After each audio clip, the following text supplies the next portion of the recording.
But what it does, doesn't it, it really demands much more of our integrity and our rigour that we bring to dialogue. Before we start this morning, I want to revisit that notion of dialogue and where we've been this week. I was thinking when I got up this morning, I was so tired last night. I think I was weeping when I was walking up the stairs. And waking up this morning saying, this is the 5th dialogue session this week, and we have 2 more to go. And we're really demonstrating our capacity as people, as philosophers, as writers, and as people who are immersed in a vocation of some kind. We're really demonstrating an enormous amount of stamina. And it's probably the kind of stamina that the pilgrim draws on when the pilgrim starts off, say, somewhere in Paris or even in the north of Scandinavia and wants to work his or her way down through to the Compostela, through all that divine spiritual energy that one encounters on the way. And we happen to stop off in Chartres as if you like, a sitting down place. I remember going to, years ago, to a conference in Alice Springs. I was working there at the same time that I stopped off to go to an adult education conference. And I was late because I'd been working with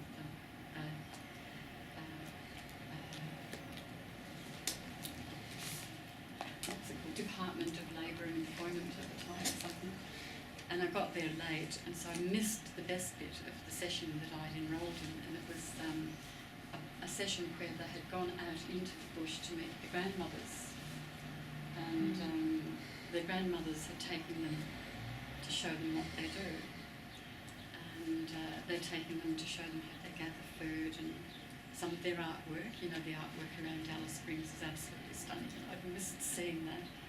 But when I got to the workshop, they had already started the workshop process. And the facilitator, I've forgotten her name, she was wonderful. She asked us to get a big piece of butcher paper, or she had asked people, I had to ask for the story, what did I have to do, please? And she had explained how the Aboriginal grandmothers worked with their paintings, and the thing that I remembered from it was that their paintings represented their trekking, their walkabouts. So they'd walk and go through certain landscapes, and so the images in the paintings were images of what was on the landscape, like a big rock or a cliff face or a river or a flat on a hill or people or food plants. And then there would be this little circle on there, a little circle. Have you seen that? And another little circle, and another little circle. And they called those circles the sitting down places. And they were the places where they sat and they thought and they talked with each other and they sat peacefully, and that was where they imbued themselves, I suppose, with that spiritual mythology of their own culture and their own way of being humanly divine in the world. That's how I saw it. And we were asked to look at our lives and think back to the beginning of our lives and try to draw the pathway that we've taken through our lives, and to think about where our lives have taken us and what were our sitting down places. So what were the key times in our lives where we sat still and looked at our lives retrospectively and perhaps forwardly. And that was such a powerful exercise, and I'd like to invite you to do it by yourself sometime, see where it takes you. And I've done it with people myself in very many different workshops. Haven't done it for a long time, but this is like one of these circles in Chartres. We've come for a long distance. We've brought with us all our culture, all our traditions, all our inheritances. And we've brought them all the way through, and we're sitting down with them. We've been sitting down with them. This is our 5th sitting down circle. So it's really quite extraordinary that we're here together. And I hope that today brings us some fresh energy, because we've got 2 more sessions to go after this one. But I do want to acknowledge from my heart how well we have kept up that stamina in dialogue, and we've adhered to those principles that we raised from the beginning about what we know about genuine dialogue. And what makes for genuine dialogue is that being with each other in full and utter respect for each other and for the whole group. And probably most importantly, standing by each other when we're in difficulty. I don't know how many times this week somebody has recognised I've been in trouble, and they've come along. Rolf stood by me this morning and gave me strength. It was only a second, but I got it from him. And we turned our mind to looking at the little insect on the wall, and it set me up for the day. It's one instance of very, very many during the week, and I'd like to thank you from my heart for that. And I've seen from the distance you doing that for each other as well, and I just want to acknowledge that as something very beautiful, and I'm very glad to be a part of it. Thank you very much. And before we started, I wanted to try to come back to the point where we're at today. Where have we been? Okay. So what has been our walking to this particular sitting down place today? We began at the beginning of the week with the first session where we were opening doors to our inquiry, and Liz opened our insight to this as an inquiry of pilgrimage. Rolf opened our doors into an inquiry of sacred looking, sacred perceiving, sacred shapes and forms. And Liz opened our minds to the possibilities of solitary walking. And then on Tuesday we looked at the kinds of forms of inquiry which were around the very difficult thing of getting towards transcending the malaise that we feel are all around us. And we had events happen in Chartres that really opened our eyes to that and made us think about that. And we contemplated the tragedy of our times, the tragedy of the pluralistic times that we live in, the multiple oppressions that we have to survive in. And we asked ourselves on that day, how do we enter a dialogue of poetics and ethics amidst all of this? How do we enter a dialogue in which poetical imagination and ethical imagination is bubbling up through it? And how do we honour the debt of ethics that we have in our response to the tragedy of not only our times, but the times that we've inherited? And we had Helena, who took us into those spaces of people who are living in diasporas all over the world, in the diasporas of life torn from homeland for one reason or another, whether it was through war or destitution or poverty or whatever reason that people have to leave their homelands. And in many ways that's tragic, and at the same time it's full of the possibility for a future of some kind of optimism, if that's how we make it, and how do we go there ethically. And then we had Liz. Two ways that Liz brought the classroom alive, full of people who have come out of those terrible circumstances into a new world, and what an act of courage they must have for that. And Anne showed us how to be in an ethical relationship with those people, and gave us a sample, and well, not a sample, an exemplary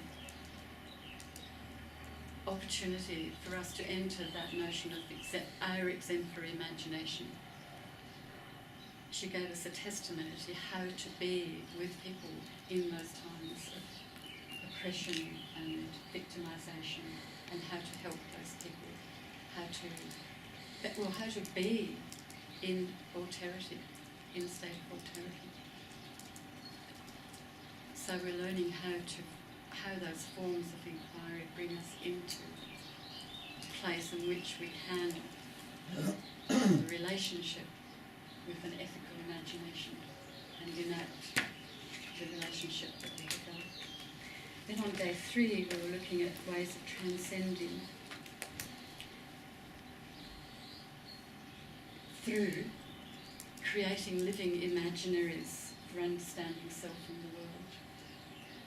And we had Phil in a very vibrant, energetic way showing us how he wanted to bring the talent ethically right into the middle of the workplace.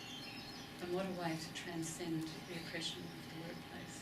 What a way to bring opposing factors together, opposing forces together. Another way, each of those talks are one form of inquiry, one way of resistance. And in each we see the qualities of resistance that we need to make that shove forward, to push forward. And then we had Jodie, who reminded us so much of what we inherit, what traditions come to us and why those traditions have to be honoured and not forgotten, brought right in, and all the rigour, the intelligence. Not only that, but the human empathy that has to come down with it, and it has to be brought with that forceful human empathy into our being with others. Also really exquisitely moving, each one of the presentations. I've forgotten the other day. I made a jump to a day because there was Susan's, I've missed a day, there was Susan's in the name of the fathers, the similar way that inheritance, and in some way if we don't try to remember the inheritance, if we don't fill in the blanks with our imagination, with what we have, what we're remembering, and recreate the imaginaire of those people are now dead, that we can recreate them and bring them into our living today. I think that's what I was getting from Susan's. I hope that means. And Libby's courage to confront something that we all have to confront, the fear that gets us in the belly every day in the middle of the night. Maybe not everybody. I wonder, does everybody? I saw a lot of people nodding when Lizzie was talking about the middle of the night. Libby was talking about the middle of the night. And also very eloquently and so thoughtfully in the midst of the reality of living every day. So we brought our historicity right to the fore.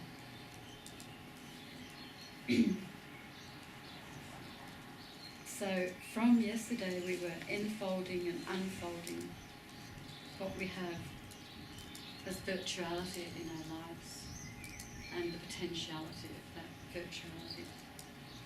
And somebody said yesterday about how amazed they, I can't remember who it was, how much was disclosed on the very first day.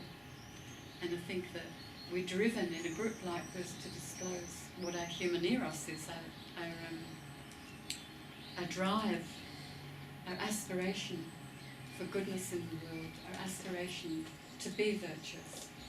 And I want to bring that word back today, that word virtuous, because it's going to figure today, tomorrow and Saturday in the work that we do with each other and with Jack and Gert.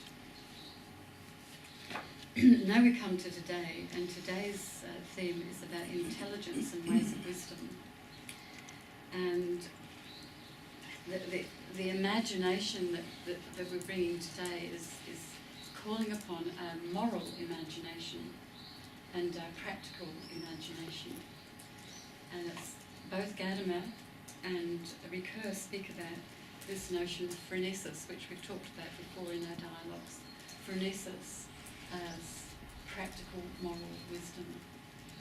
The challenge is how are we bringing our inner practical moral wisdom, the practical moral wisdom that we draw from our life experience, from our historical understanding, how do we bring that into our inquiry, into our writing, and show that as what is the authentic self right through our writing.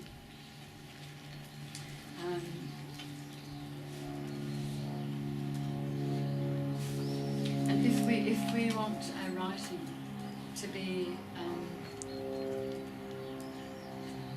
a moral side for resisting those forces that we're talking about, and for moving forward with vigour, with rigour, with an ethos of virtue, how are we going to do that? So in many ways today we're going to be calling on that practical moral wisdom.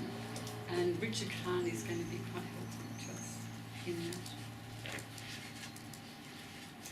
So I just want to mention one little story that has struck me, and I'm still reading it, but it's a story of a man called Bernard de Guesclin. And he was born in the 3rd century amongst people who were fairly wealthy commerce bourgeois.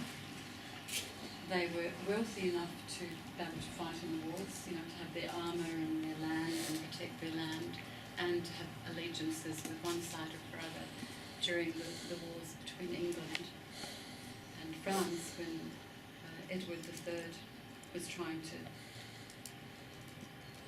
overtake France and have France. He wanted more people, he wanted more money for England, and he was trying to take over France. And Guesclin was abandoned by his mother when he was born into the family because he was ugly, really, really ugly, and she couldn't bear to look at him. And she sent him off to a wet nurse, and then he was brought up by the wet nurse until he was 6, and he wasn't allowed back into the family home until he was 6. By which time he couldn't read or write, he had no education, but he could fight, and he won every fight he was ever in. And the other thing that he could do is he could love people, and when he loved people, everybody loved him. So he got a following, and he was loyal to his people. Anything that he won was shared out. He looked after them. He took them into the woods in the forest, which is called Arthur's Forest. I don't think it was King Arthur. I think it was Arthur, French Arthur, that belonged to the land there. But he hid them all in the wood because he didn't have a household, so he took them all into the wood. Eventually, through an act of chivalry after chivalry after chivalry, of going through betrayal after betrayal, he eventually gets noticed as a great warrior, as a great man of virtue. And eventually the king at the time recognises him and takes him on as his right-hand man. But I just wanted to tell you that story because the power of chivalry and ethos and virtue might still be with us today, although we see all around us betrayal and treachery and lack of chivalry and lack of care for each other. A very inspiring story that I wanted to place into the circle today. The first task for today is, after that reflection, is for us to put our question into the circle that I asked you to think about yesterday. And I'd like to invite you to write it on your sketch pad. Take a few minutes to write it, and then we'll go, and I'd just like each person to say it, ask it, and then to place it in the centre of the circle, after which we'll talk around it, and Jack is going to lead us, take that session and lead us into talking about what we might do with the questions. Is that right, Jack? It's fine. Yeah. And then we'll before the morning tea, I'd like to read 5 pages of the Carney exercise reading. And after that, Freya, Steve, you know what order you're going in? You haven't decided?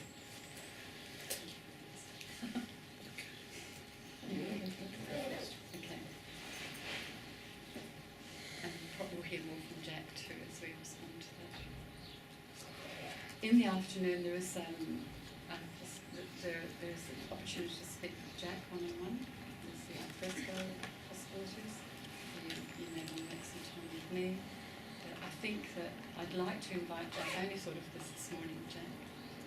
But there is some interest in the group that people would like to learn more about how you do what you're doing with the camera and the applications that you use and how you can possibly say it's so easy to do. Yep. So there might be a time when you might like to offer the group outside this dialogue session for a very practical session. Sure. Okay. So we think about that as well. So a few minutes to write in your question. Let's say 3-4 minutes. Come. Okay. Thank you. And just suspend it. It's fine. I did mine at the last minute because I'm sitting there thinking I have so many questions. I don't know which one is more important than the other. But thank you for putting a question in anyway, because I think we have to acknowledge that we have so many questions. This is for our dialogue. We have data. We have something to work with. Okay. So would someone like to? Yes, I think I would, only because my question felt really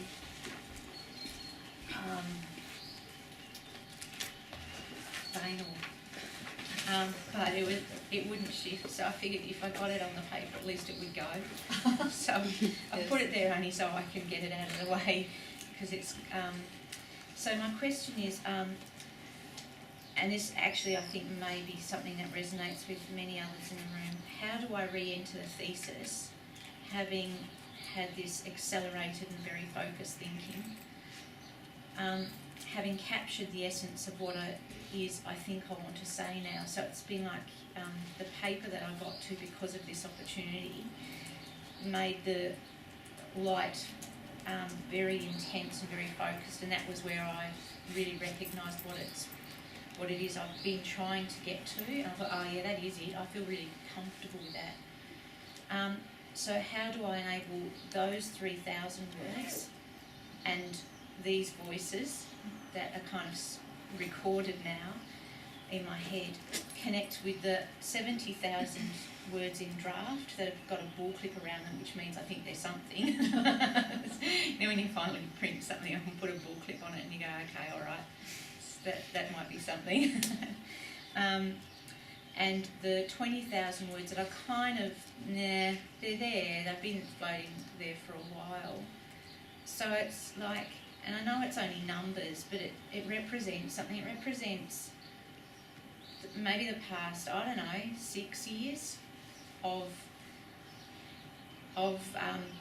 you know, maybe it's this, I've learnt a bit there, I kind of think I've understood that now, and now I've got to this piece, and I always knew it would, which is why I came, is okay, this is it, now this is it, so how do I connect this and make it into the thesis?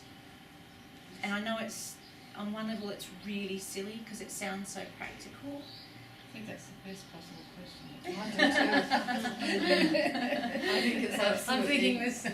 I think it's absolutely profound question at this stage. I didn't know whether I was being too pragmatic. No, I think... And Jack and I talked about this last night. He's going to address some of this once we've gone around the questions. So. Oh, Jack. Yes. It's a very good question, Jack, isn't it? After our conversation. Very, very, yeah. Yeah, it relates to my question, which is how do I respond to your questions in a way which enables you to produce your own living theory, if you wish. You know, so when we've all gone through the questions, if I work with that. And I Okay. don't want to discard the historicity that is the thesis itself. It starts off really naive, but I like it, because I knew all along that it would paint a journey of itself, of trying to begin to swim open water and just gasping 30 metres off from the beach. And the first part one is like that. It's just gasping 30 metres off from the beach just because everything is like... And I do want to get to the bit where it's swimming to Rottnest, but not without the fear. And the 1.5 metre hammerhead. So I do. You can have it. A very, very nice question. Yeah. Thank This you. is a good weekend. Yes. Thank you, everybody. I feel better now. Well, I'll talk next because mine kind of follows on from Libby's. I feel now, after meeting with Roya and Jack, I'm actually back where I began, so I feel a bit like Frodo. You know, the road goes ever on and on, but it always comes back to bagging. And so my question comes from that. How do I now authentically embrace all of that writing? Because I've got two different lots of writing about different things, but all about women anyway. And that paper that I wrote, which was very different from anything else I've ever written. Now I've gone full circle. How do I authentically write anything authentic that's real and truthful and has absolute integrity? So if my writing doesn't have integrity, then it is empty words. That's boring. And all that's right. My last lot of writing was absolutely boring. Yes. Definitely boring. Lovely, lovely question. So, but it fits in really nicely with what we seem to be mirroring each other, Libby. It's great. Right. Yeah, it's wonderful. Thank you for that. Thank you. Maybe I'll say my question now. You can go. Should not self-doubt be regarded as a badge of honour and recognised as one's pilgrimage of growth and change? Oh, Jodie. nice. Maybe that's what you need to think. Yes. Maybe somebody can design a badge for each of us. Mine would be a shield. We absolutely need Some t-shirts. chainmail armour. Oh, yeah. Jodie, we could all have t-shirts, Libby said. That's it. Well, I belong to this online group that's an offshoot of the work of Alain de Botton. And he was produced a newspaper that I get online called The Philosopher's Mail. And it's an alternative tabloid. And so the headline news of the day, you know, actress has affair or loses weight or something like that, or there's been some football thing or whatever. They have the same sorts of headlines, but every story is regarded as with a philosophical bent rather than the commercial journalistic sort of way and the undermining horrible parts of the media. So it's quite an optimistic thing. And they have a few things that they sell online. I've yet to get one, but there's actually a bag you can buy, and it's on the outside it says emotional baggage. And I was very touched. My daughter in London sent out to Australia for me. She knows I like bags, some sort of bag lady. And, she sent me a bag that just says random crap. I don't want one of those bags, but I'd love a link to that philosopher's mail. Yes, it's only just happened in the last year or so. It's an offshoot also of another wonderful thing that I think is, because I'm not a religious person anymore in that sense of identifying with a particular brand, but there's a thing that's grown out of a couple of young comedian women, younger than me, and it's called the Sunday Assembly, and it's sort of a gathering without the sort of religious element, but in a way it's still a ritual thing that happens. And they have philosophy groups during the week. It's sort of more aligned to philosophy than religion. And I think it's quite a strong movement because there are a lot of people in the world who see themselves as not identifying with a deity but having a definite sort of sense of spirit, and recognise the need for assembling and identifying and making communities and all that sort of thing, and it's an attempt to do the same sort of thing. And they just gather in places, and it's spread all around the world. There's a group in Launceston and Hobart, and I went on the web, I couldn't believe it, you know, it's just gone like gangbusters. What's the name of it? It's called the Sunday Assembly. And they have music. One of the girls was brought up in the Anglican Church. They have music and singing, and they have someone who speaks, and all the things that you would get in a normal Sunday service, but without any kind of tag to any kind of religion, but definitely thinking about virtuous and ethical and good things, and to be optimistic in a very, you know, sort of pessimistic world is kind of the idea, and the sense of community. And I imagine that kind of question, or that sort of sentiment might be shared amongst them in my imagination. I really want my T-shirt that's evoked from your question to be in honour of another great Australian woman, Chrissy Amplet. I want my T-shirt to say, I doubt myself. That's right. Yeah. Well, exactly. Yeah. I did actually take my daughters to see her in concert when they were quite young. I bet you did. I can just imagine. We went to Sydney especially to see her. Oh, it was great. Brilliant. Okay, thank you. Next question. You just, to get mine over with, because I don't think mine's as deep as any of the other questions there, but you mentioned the word imaginings, and I'm sort of linking it back to our reading over the last couple of days. And we've considered different forms of imaginings, and I'm just wondering, I'd like some thought about that from Jack in particular, what determines one's capacity to imagine? And, you know, we talk about artists and people, you know, writers, various forms of art who are creative, but for the regular person out in the street and who really should be involved and engaged in all of those forms of imaginings, what sort of factors do you think determine one's ability to do that, and then how that might impact on one's concept of self? Thank you. Very nice, because that'll take us even further. Your question will go further into Kahani.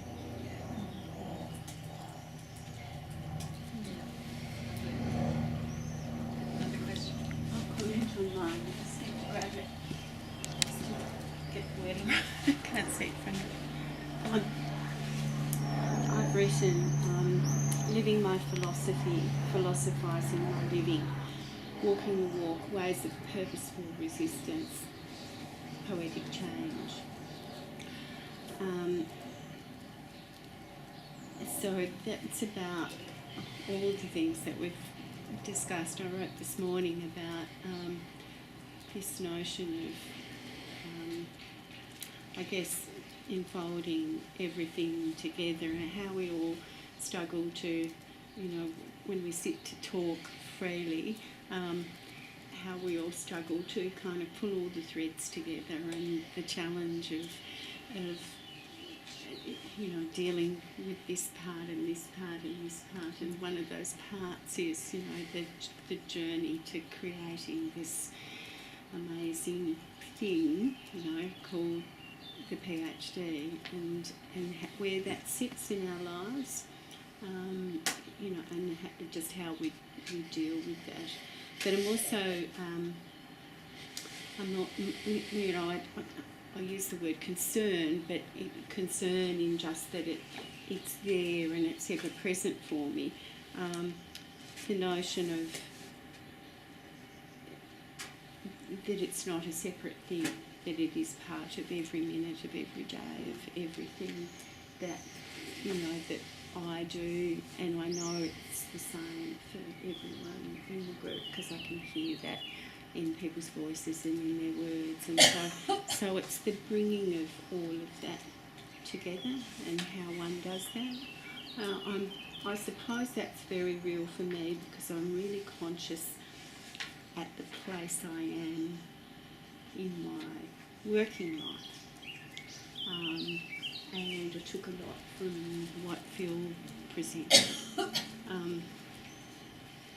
To be that element for powerful and positive change, and how one does that respectfully and honouring people that you're amongst, and but still finding ways to resist the comfortable and the traditions, you know, because there are times where things need to be, what's the word, shaken up?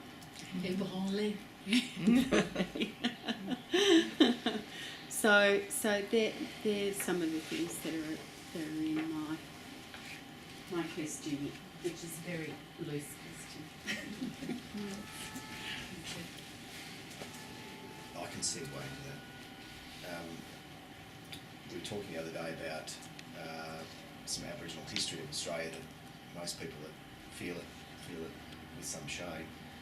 And I went home from that couple of drinks and turned on my iPod, and miraculously the song that came on in the first instance was Paul Kelly's From Little Things Big Things Grow. And it's the story of Vincent Lingiari and his Stockman's protest at Waddy Creek, which began the land rights movement for Australian Aboriginal people. So the From Little Things Big Things Grow was linked to what he said, and that's why I wanted to jump in at the same time as Jodie. And I thought that's exactly what we're talking about here, that we start small and you're 30 metres offshore and floundering in the first instance, and then in the end you can swim the 30 miles or whatever it is to Rottnest Island. And I've fished the waters there and I've caught big fish, and I've caught big fish with big bite marks in them. Yeah. There's no way I'd swim That's it. Libby biting them as she comes out. And Miss me. Exactly, yeah. It's okay, I'll show you fear. Yeah. You've got to get a cage. You've got to get a cage. We're lucky enough that the story is somewhat mythologised now, and I think that the fact that it's written into song contributes to it. And if I say that, people acknowledge it, that they recognise it as one of the significant events in Australia's history. And so it ties into the paper that I'm trying to write, and I worked pretty hard on it last night and drank too much wine and set my clock for the wrong time, so I woke at 4 o'clock in the morning, so I'm a bit tired. But anyway, this is the question I have. I want to ask what it is to be rational, and of what advantage are the irrational processes that manifest themselves through myth. And I think that we're searching for the thing that we do after. So I'm in the position of transition, I suppose, where the final dot on my thesis has been done, and I'm looking for a future. And I think that the future for me, ironically almost for a person engaged so heavily in science, is to wander into the land of mythologies and see what that can offer. So I probably will end up working in that area.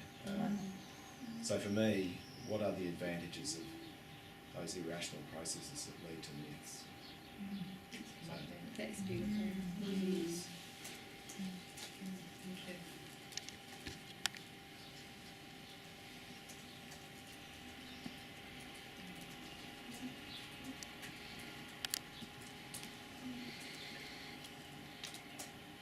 Mine is very mundane, but I picked up from you, Jack, yesterday, your enthusiasm for us to keep going.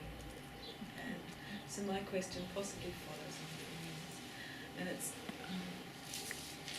what opportunities do you see for us to take our writing, our passion and knowledge into the world as it is today? So, I picked up very much that you had some ideas behind that, so I'd like to hear. Okay.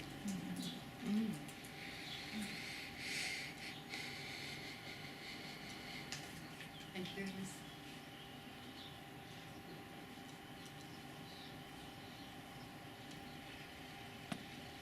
Is that more?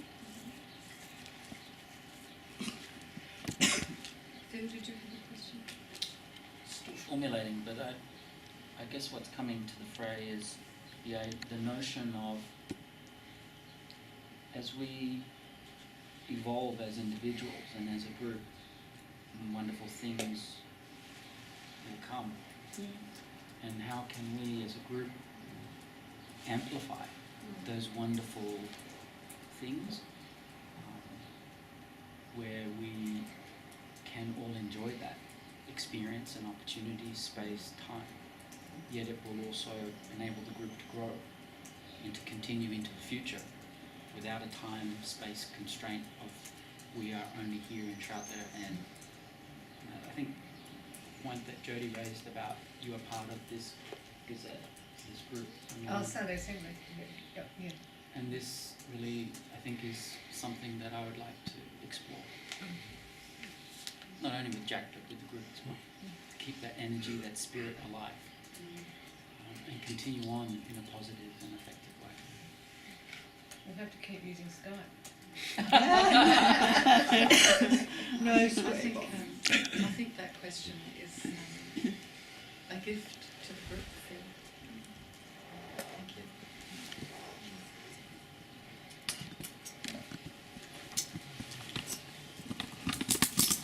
I haven't put in a question, but I've been puzzled on how to ask the question, which is about, since I've come to Chartres, I've learnt to say hello in a completely different manner, and it was raised ever large to me this morning when Phil was graffitied on about the closeness and the breaking of the distance between us, which has always been a holdback and a fear of mine in meeting people and how to make that connection. And I must say that the connection between people here has impressed me beyond words. I'm trying to express it now, but I did not know how to write the question to put it down. If I need to, I don't know. I'm so impressed by the change of culture that I think I would like to pass it on in some way, getting back to Australia. But being brought up a conservative Quaker, I need to gain some of that joy of life, of actually being and allowing myself to be. So that's for the future for me. So thank you, everyone. Perhaps a kiss mark on every piece. Oh. And for others. Signature. Hey, that computer screen in our Skype sessions from now is going to be full of kisses. when we say hello to you, they'll be I think there'll be a bit more connection with you when that's sitting on the table in Hobart now. I think that's a beautiful thing that's happened. Yes. You're not a square box on it. I couldn't talk to Phil because he's a square box and I don't do square boxes. Well, I kept on imagining Hong Kong. I know I just love Hong Kong so much. I was dying to meet you. And we have to do something about the amplification, but now I've got the Bose thing. I know how to get your voice up so we can hear you. It's a pretty full-on expression of what technology is and what it's definitely not. It is. That's yes. Yeah. It is. Yeah. Any other contributions around the question in this little session before we move on?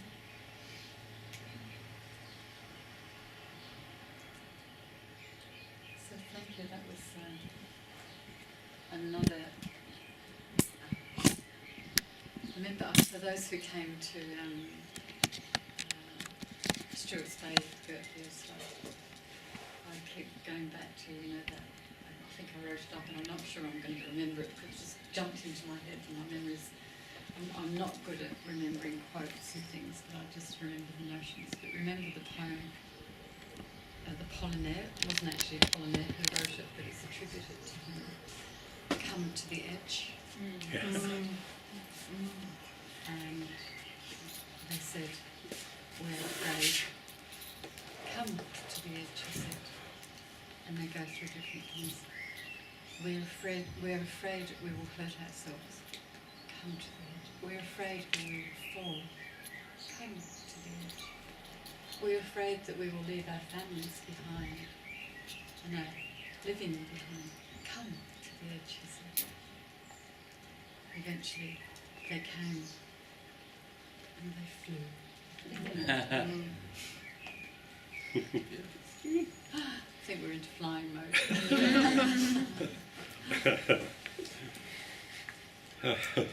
Yes, I think there's a line in that poem though where he pushed them and they flew. Oh, that's right. That's slightly different. I actually think that is, I missed that line. So who's been doing the pushing this week? Well, I said that I would, respond. My question was, well, how do I respond to your questions in a way that's useful to you? Now, when I say about, you may not wish to create, in my language, your own living theory, which for me, the I questions that people are asking lend themselves to you generating your own explanation of your influence.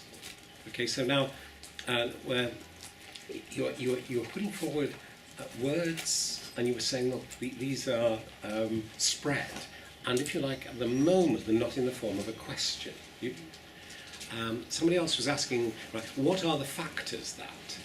Now, when I was a positivist scientist, my first degree was physics and chemistry, those were the questions that I asked.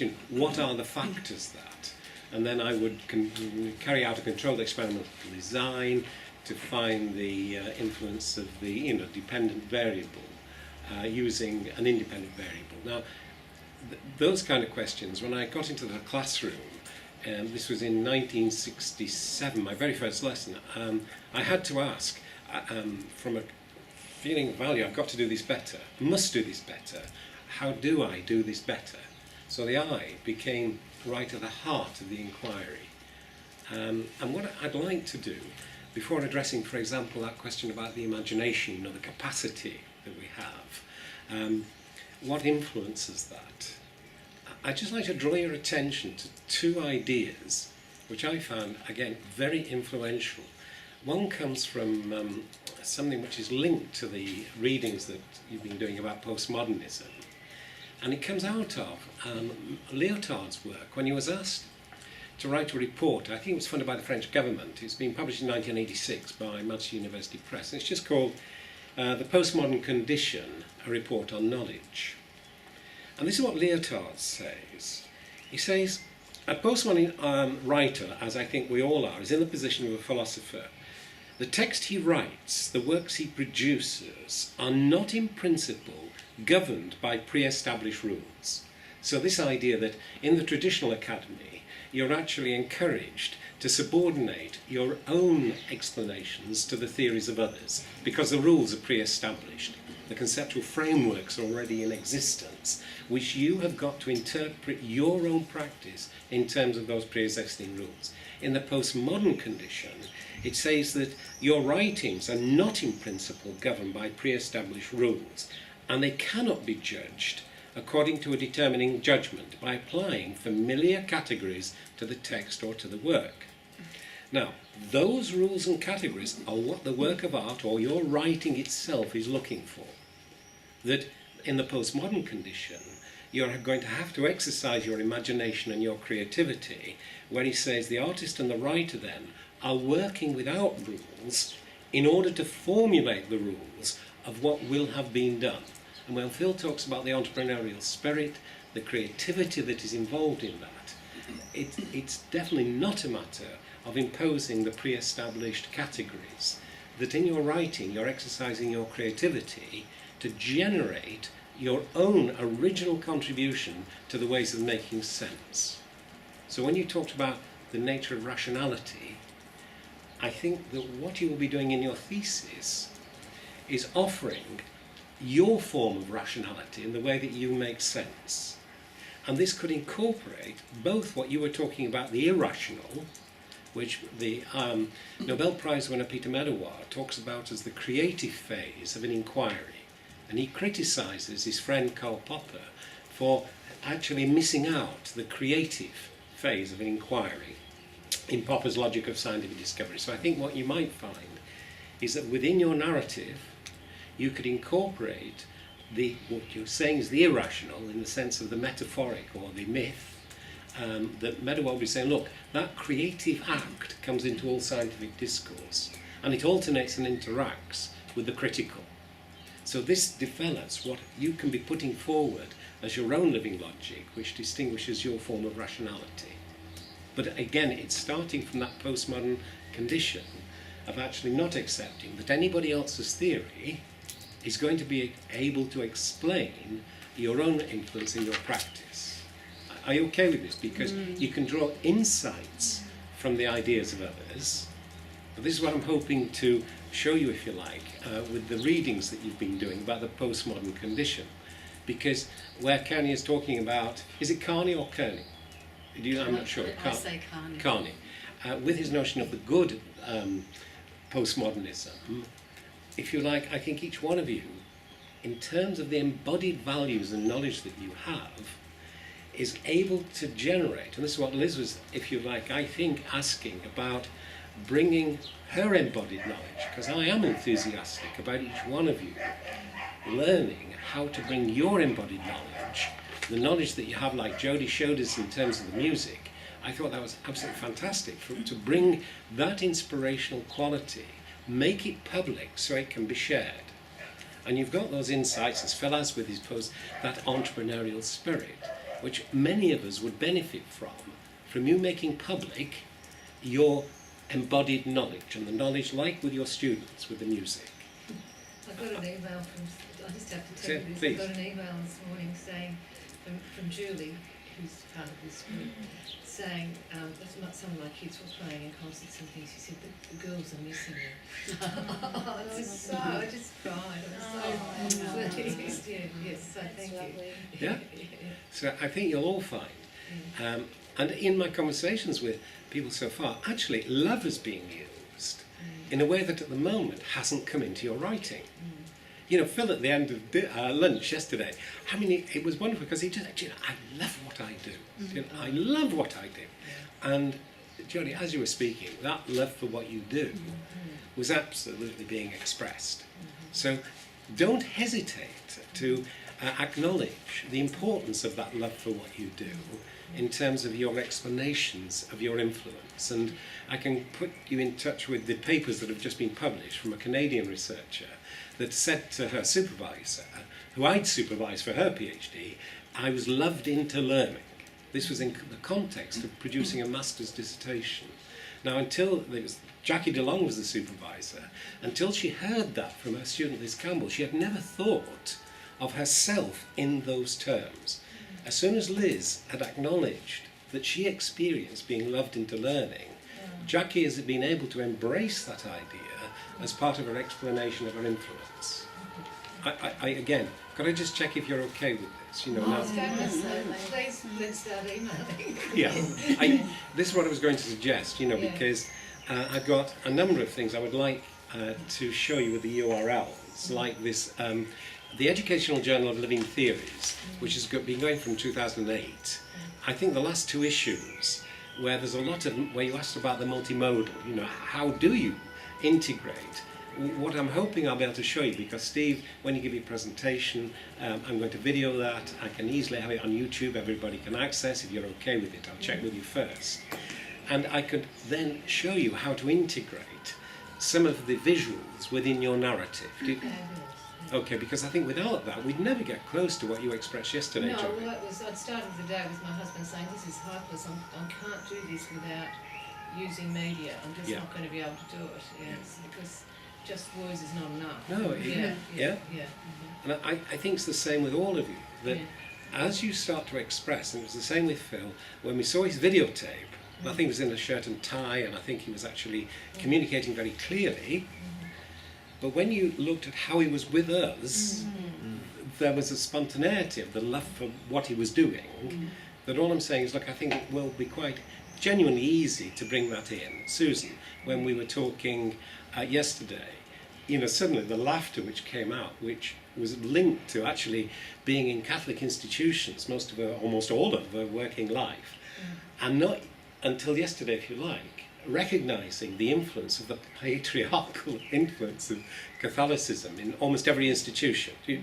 And the humour that was present then with that laughter, again, there's a release of energy which I wouldn't miss out in terms of your accounts. And if I just want to mention this last point, and again, it's from the ideas of others. So I embrace the value of the ideas of others, integrate them within my own living theory, but I can't accept that anybody else can explain my life from any kind of external theory. I've actually got to produce, as you were saying, Susan, an authentic account, which is true for me, and I will offer it to others to help me to strengthen it. But no other theory can be imposed upon it. But I can draw insights. And here's one from a woman called Mary Catherine Bateson. And she was the daughter of Gregory Bateson, who was married to Margaret Mead. Okay, now, what I really love about this quote is that I'd been very influenced by Kierkegaard's work.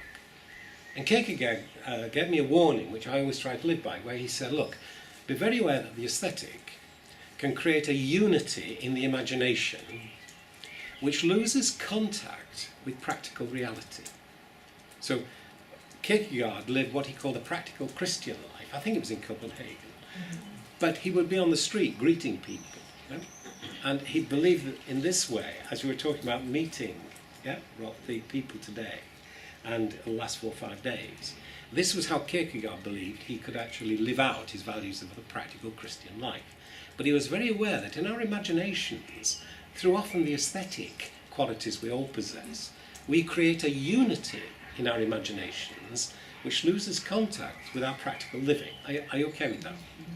Now, Kierkegaard was being criticised by Mary Catherine Bateson, and what I love about this, I think there's a majority of women here, and as Susan was saying, the Western culture has been dominated in the academic world literally for centuries by men. And this is what Mary Catherine Bateson has to say. But what if we were to recognise the capacity for distraction, the divided will, as representing a higher wisdom? Perhaps Kierkegaard was wrong when he said that purity is to will one thing. Perhaps the issue is not a fixed knowledge of the good, the single focus that millennium of monotheism have made us idealise, but a kind of attention that is open, not focused on a single point. Instead of concentration on a transcendental ideal, sustained attention to diversity and interdependence may offer a different clarity of vision, one that is sensitive to ecological complexity, to the multiple rather than the singular. Perhaps we can discern in women, honouring multiple commitments, a new level of productivity and new possibilities of learning.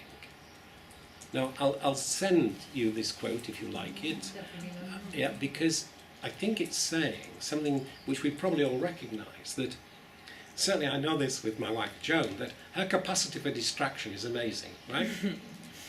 I can be in a restaurant with her, and my gaze is focused on her. It's unidirectional, it's focused. But I can see that she's very aware of context. It's she's able to actually take in the conversation in the next table, look at who's coming in. Now, this capacity for that diversity is something I'm learning about. And again, just seeing my daughter with our 4-year-old grandson, amazing capacity for multiple commitments and living them through simultaneously. So I would just bear that in mind as you're creating your thesis, that you can actually produce a narrative, a multimodal narrative, which recognises that capacity for diversity. Okay? Now I'll just pause there in terms of the responses to the questions. I'll just mention just one other about this notion of the imagination. I think you'll find that in the capacity for imagination, it's actually dependent upon the passion with which you hold your values. And what I've found is, and this is strange, it's outside rational control. that every time I've been in a very difficult context which has violated some of my values, I'm aware that I'm in tension. Now, what happens with me every time is that my imagination starts to generate possibilities of what might be an improvement. So when I saw the first video of myself teaching, and the inspectors in London gave me, I think it was one of 3 cameras, this available, this was about 1972, and I actually turned it on myself, the very first lesson that I videoed in 1972, and I got a shock because as a science teacher I believed in inquiry learning, and I think any science teacher that understands scientific inquiry will value inquiry learning. I thought I'd got my pupils genuinely asking their questions to which I was making a response. I would have put money on it. You asked me what my lessons were like, I would have characterised them about inquiry learning. The videotape showed that however subtly I was doing it, the children did not ask one question for themselves. That it was quite subtly, but I was actually prompting every question within the lesson that I'd videoed. Now, it was a dreadful shock. I felt so embarrassed, I was blushing at myself as I saw what I was doing.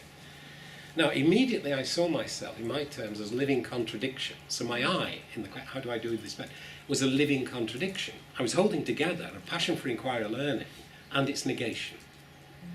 But my imagination, immediately, without my rational control, it started to create possibilities.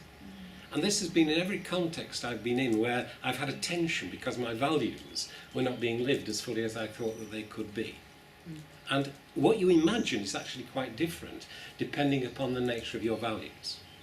Are you okay with this? Because I'm really passionate about Phil's last point, about what you might be able to generate, acknowledging literally the creative contribution that you're making in your community to each other's individual inquiry. So you can actually see that you're not autonomous individuals. You are free to produce something, but actually it's always within a social context. You're always influenced by the socio-historical, socio-cultural. You can't avoid it. When Stephen's talking about in Australia, unlike in the UK, you've got a particular indigenous issue in relation to the Aboriginal groups.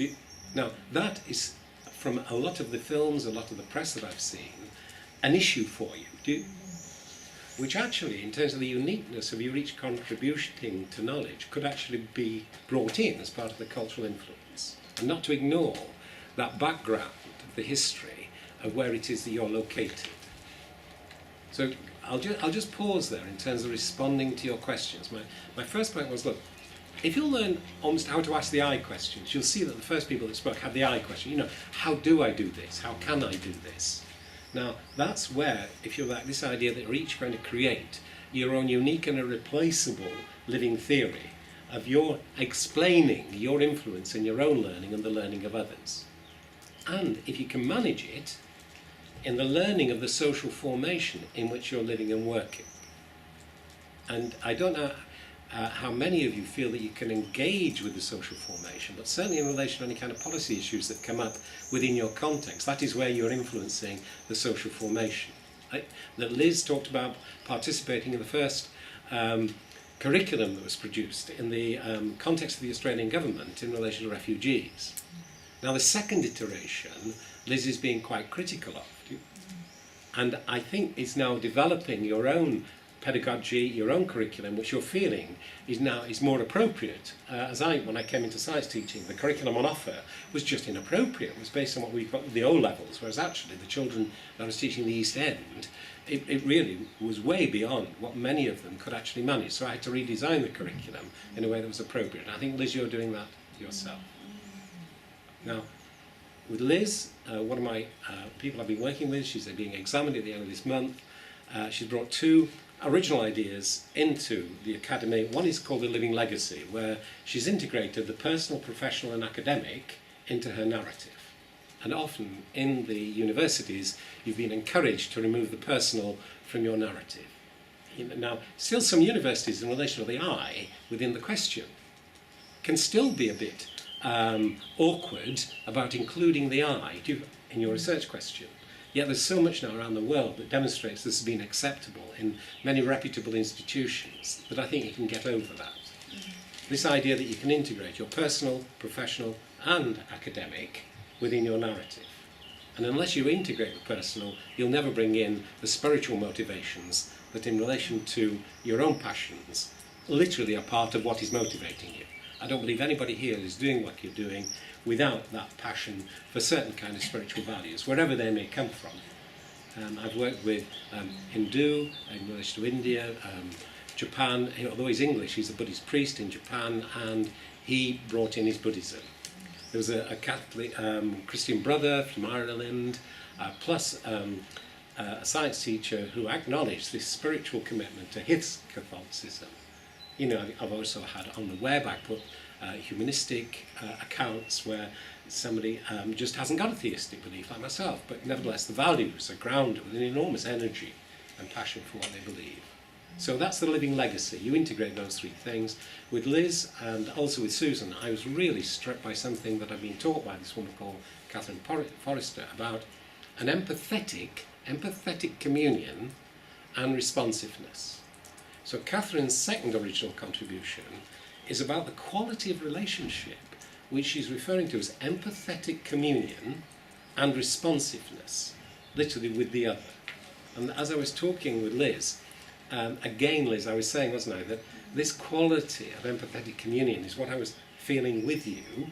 As I speak with Roya, I'm feeling that you have that relational quality, which I'm not sure whether Levinas, you see, with Levinas, and Gert may talk a little more about Levinas, but Levinas has got a notion of responsibility, and it's responsibility for the other, okay?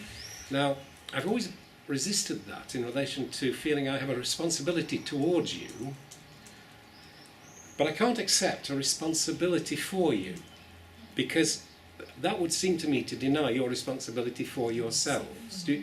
So I've always got this feeling, well, I do feel a responsibility. I'd also love to respond to your questions and hope to sustain some dialogue with you in a way which is helpful for you to realise your own values and potential in producing your own living theory. But it's not from a position of a response, as Levinas would hold, that primary responsibility is for the other. I think Gert also holds to that position.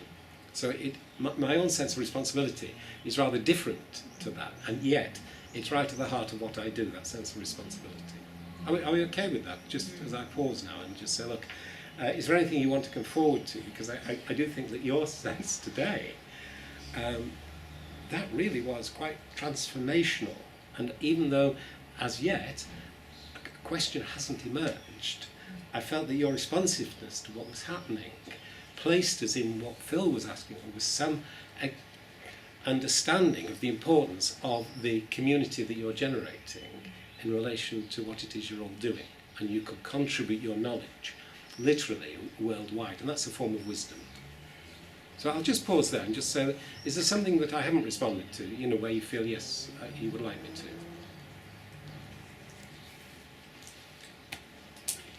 Don't hesitate, as I say, just say if you're okay.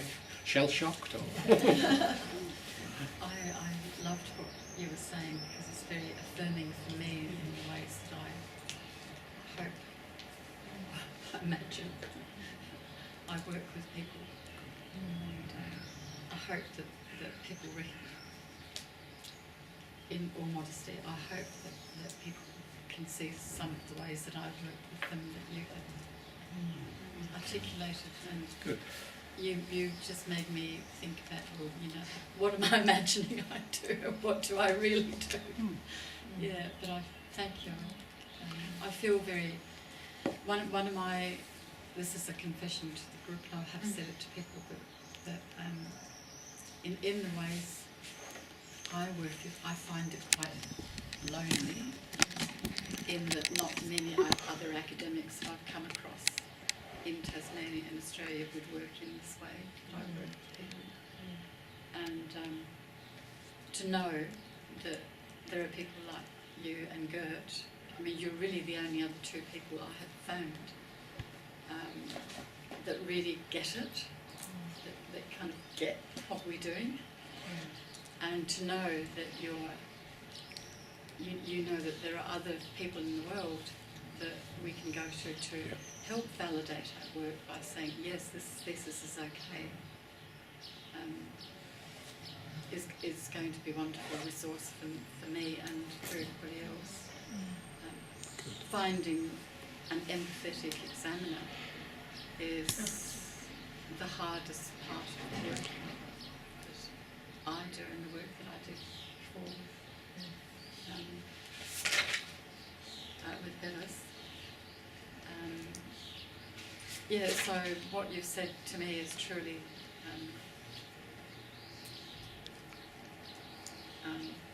nourishing. I just can't get the words. No, what I could do, I hope, is by putting this on the web, I think it would help you to bring something highly original into your claims to knowledge. Because what I think Roy has been influencing is what you noticed, and acknowledged today. Nobody has actually put into the academy. The closest was that notion of Ubuntu I told you about, and I can direct you to that thesis. But you've actually got this the living relational qualities that I'd be able to point to without naming from the video, and then for you to see what is your appropriate language for communicating with each other in terms of this quality of relationship. Okay? And it is two words you said. One is love, and I think it was when I bumped into you on the way back yesterday, we talked about it. Yes. And I said that Jack always signs his letters love. And I've always wanted to do that, And do you say, when you're writing to a student, do you say love, Roya? So I just think of Jack says it, I'll say it. Some people I don't say it to because I get a sense that it might be too much for them. We did say during the week at one stage that love, the word love, is not something that is easily comes off the tongue in Australian interaction every day. In fact, if you talked about a teacher, I love you, little girl or little boy, You're in trouble. But I really want to embrace love in my life. I want to embrace the fullness of being compassionate and being humanly kind towards everybody. And that's where my imagination has taken me into where I want to be. I don't always get it right.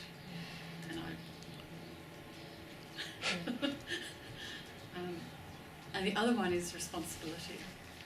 And I do think I comprehend something of Levinas's responsibility for other, because it's not just responsibility for other, it's self and other.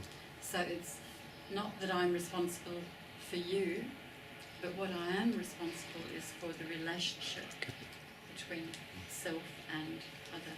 That which flows between me, I have as much responsibility for as you have as other. That's how I get Levinas. And Levinas's sense of pure ethics, and it was Van Manen who took me towards understanding that as ethics, as a pure ethics, as an essence, an essential, something essential as goodness. And I think Levinas even dares to put the word goodness in somewhere near the words pure ethics. And I think that is my passion towards that goodness in relation between self and other, goodness in that sense of responsibility. And that's the striving. So I kind of enjoyed your kind of almost giving me permission to keep going with that approach in academia. Thank you. Good. I appreciate having love Roy on the emails you sent me, but now I'm disappointed that I thought I was the only one. I meant it. Okay, it's just that like you know, I dreadfully embarrassed when I started to write to the Vice Chancellor, who's a woman, loved Jack, okay? And it came out of this act of, we had a chief technician, you know, he died early in his early 50s of cancer. And it was called Martin Dodson, and he brought into the department an amazing warmth of humanity. You know, he'd been very ill himself for over years with a blood condition. And somehow, his whole way of being, you know, it's like Roy asked, your way of being. Martin communicated this. And I saw him 3 days before he died. I went to see him on a Friday. He died on the Sunday. And the very last thing he said to me was, Jack, give my love to the department, okay? And it was said with such wonderful warmth of humanity. You know? So from then, I've actually said, oh gosh, you know, Martin, damn you. You know what I mean?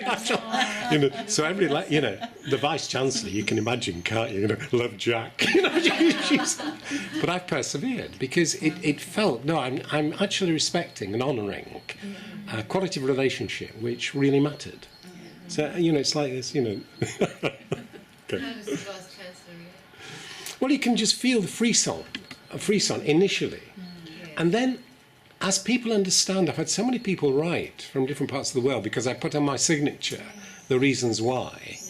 And people have written back and said how much they appreciate that sentiment within the signature. I've got a very close male friend who I've been wishing was here. He lives in Queensland. He always signs love and light. And he means it. Yeah. It doesn't not mean it. You know, it's a very special name.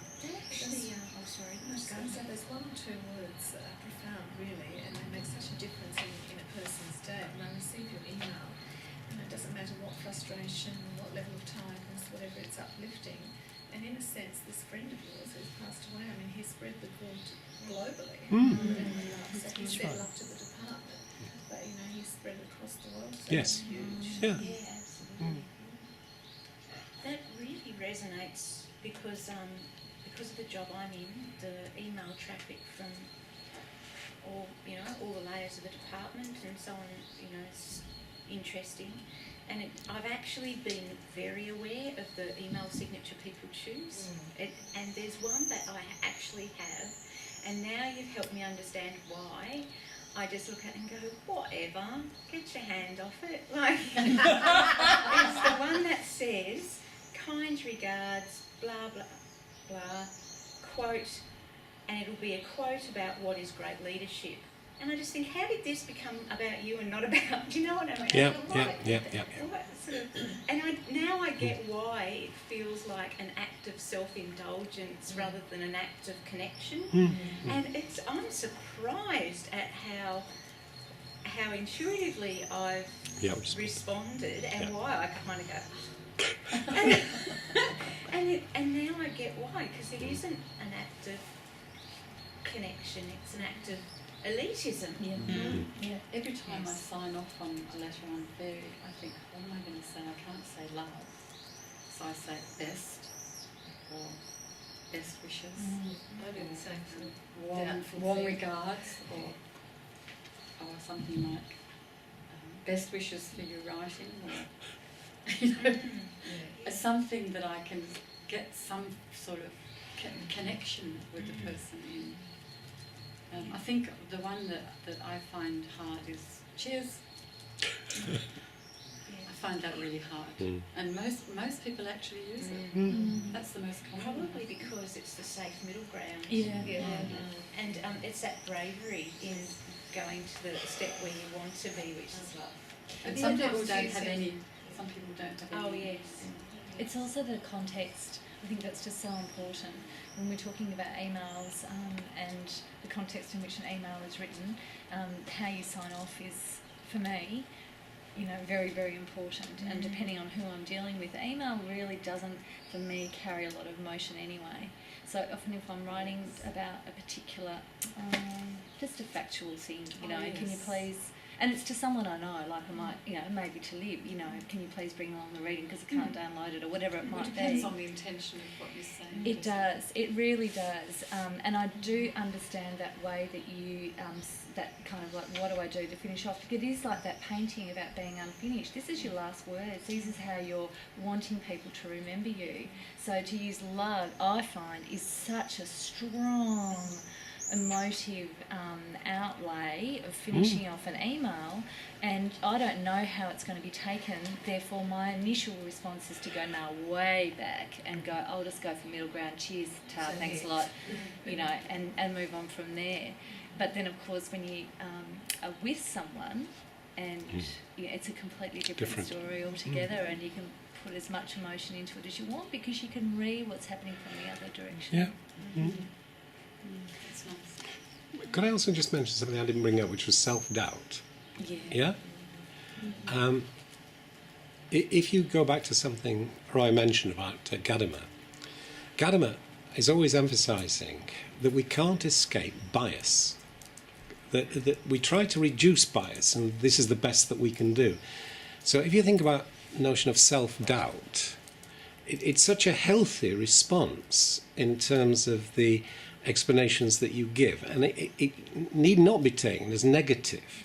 In other words, if all the time you're saying, well, look, this may not be correct, and what I'm going to do is I'm going to try to strengthen this to overcome, as Gadamer would advise, through a process of question and answer.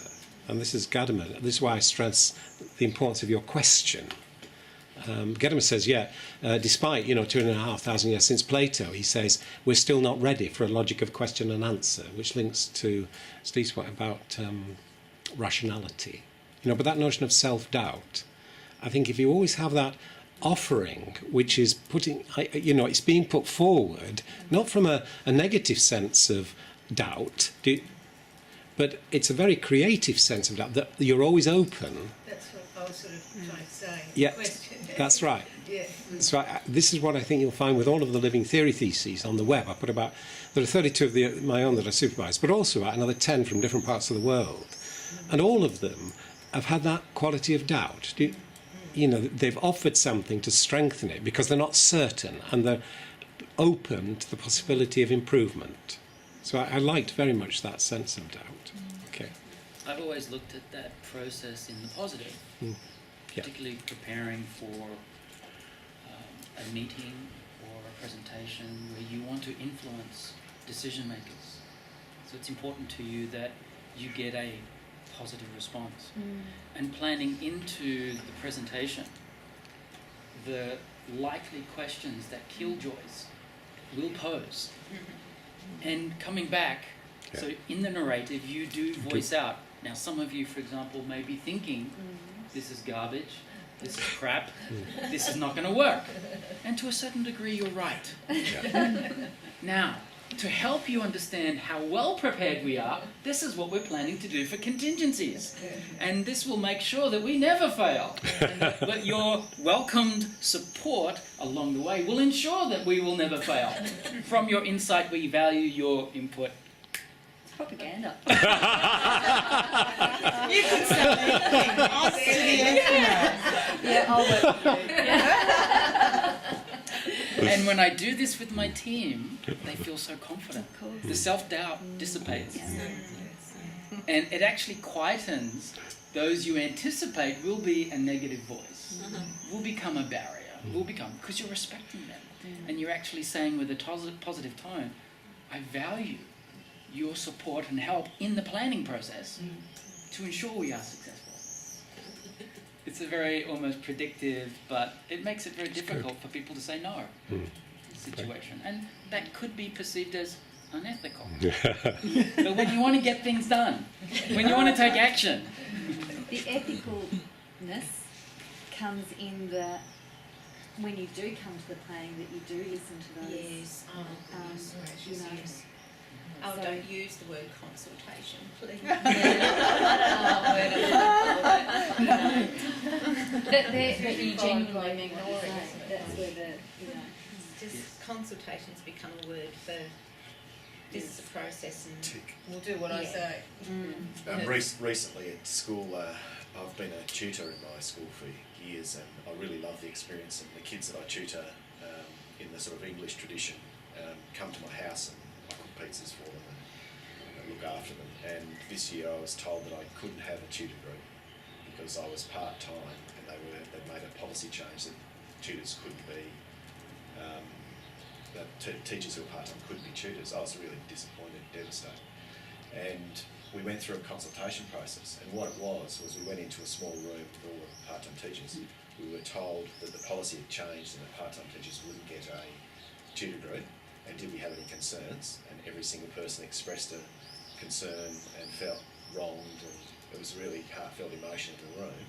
And then the very next day they sent out an email saying that the policy's been ticked. So all the feedback was negative, and the consultation process was ticked off, and then the policy changed.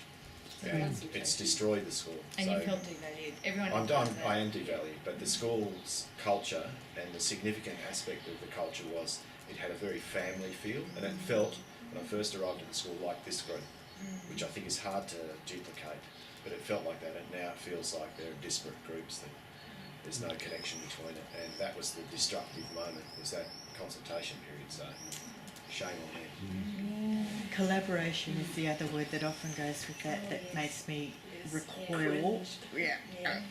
Can I just say one word about because I'm so got language in my head, because I'm thinking about language a lot. I'm very careful of this, which I'll talk about later, this concept of cliche. The words in themselves are actually good. It's the associations that's been made with them that is really damaging, and that breaks my heart, because all we do is constantly now look for new words that may possibly mean the same thing, because the system is wrong. It's not that the words are wrong, and they'll find that quite frustrating, because sometimes that's why I grapple with language, because these associations that we make with these words, and particularly in certain contexts, can be so damaging, when I don't think that's necessarily always the intention.